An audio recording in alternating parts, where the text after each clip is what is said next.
Devenir imam est l'aboutissement d'un long parcours pour de nombreux musulmans. La plaine des Cafres abrite le seul institut de théologie de l'océan Indien. Pour y entrer, la sélection est faite sur dossier. Cet après-midi, 4 nouveaux imams ont reçu leur diplôme après 7 années d'études. Laurence Françoise, Moustapha Bourane. Seuls les hommes peuvent assister à la cérémonie. Les femmes sont regroupées dans une salle voisine et vivent grâce à des haut-parleurs cette remise de diplôme. La fin de 7 ans d'études poussées de la religion. Abdullah ici et Abdoul se sont convertis à l'islam, de quoi inspirer le respect de toute la communauté.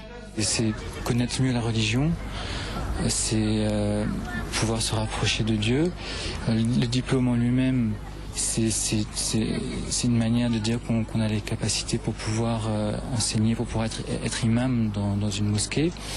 Mais le principal objectif, donc, c'est surtout de pouvoir se rapprocher de Dieu, d'aspirer à mieux le connaître. 3 heures d'une cérémonie qui réunit 3 ou 4 fois par an près d'1 millier de fidèles venus saluer le parcours exemplaire et les sacrifices de ces étudiants. Au programme, des lectures d'extraits du Coran et des chants en arabe et en ourdou. Ça représente une première étape. Première étape, dans le sens où on a appris pendant un certain nombre d'années, mais le chemin ne fait que commencer en fait. L'imam est un exemple pour sa communauté, pour sa maîtrise de l'islam, de la langue arabe et sa parfaite connaissance du Coran.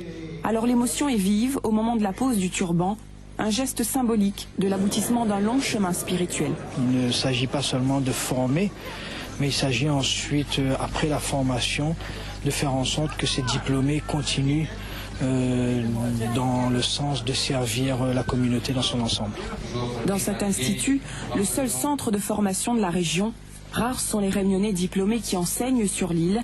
Pour ces 4 nouveaux imams, 4 mois de formation sont encore nécessaires.